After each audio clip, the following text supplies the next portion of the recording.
আমাদের জায়গা। আপনার নাম? জয়শ্রী বৈদ্য। অনেকটা জায়গা তো, কতটা জায়গা মাপ আছে, আট জানা আছে? শতক 8 শতক 5 শতক নিয়েছিল, 8 শতক কি 10 শতক আছে তো ওটা। মানে তো এটা কিভাবে মানে কত বছর আগে নিয়েছেন? 12 বছর হয়ে যাচ্ছে। নিয়েছে জবরদখলের মতন। গাছ জোরে কথা বললেই বোমা পিস্তল কিংবা 25-30 জন এনে ঘরে ছুটে যাবে, কোনো কথাই বলতে দেয় না। আপনাদের বাড়িতে কে কে কে আছেন? আমার বাবা আর আমি। ও তার মানে বউ আর অসুস্থ। ও তার মানে ঠিক গলার জোর দিয়ে বলার মতো বাড়িতে কেউ নেই, হুম, সেই সুযোগে এটা করা হুম, নাকি? হুম।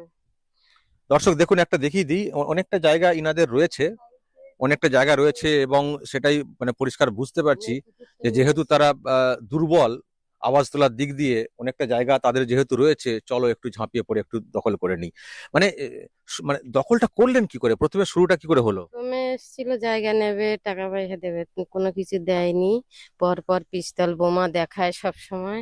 কথা বললেই বলে জায়গা এখান থেকে একটা পিস্তলে গুলি মারবো না, উড়িয়ে চলে যাবি, কি একটা বোমা মারলে উড়িয়ে চলে যাবি, তোর বাবা মুহূর্তের করলে খাটে চলে যাবে।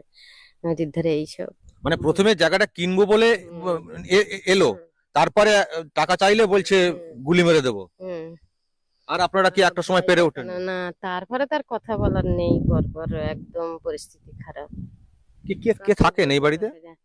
ওর ধরম মা থাকতো, কাছে ধরম্মা? মা, হ্যাঁ।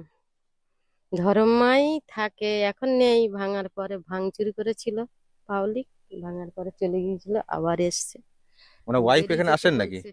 না না, বিয়ে বউ কোনো নেই। সারা লোকের বউ বা মেয়ে নিয়ে খেয়ে বেড়ায়, ধরে বেড়ায় এইসব। এরকম অসভ্য টাইপের? নোংরা। আর এই সব সময় পিস্তল বোমা আর এই ব্যবহার যে করে। মহিলাদের উপরে অত্যাচারের যে কথাগুলো আসছে, তার মানে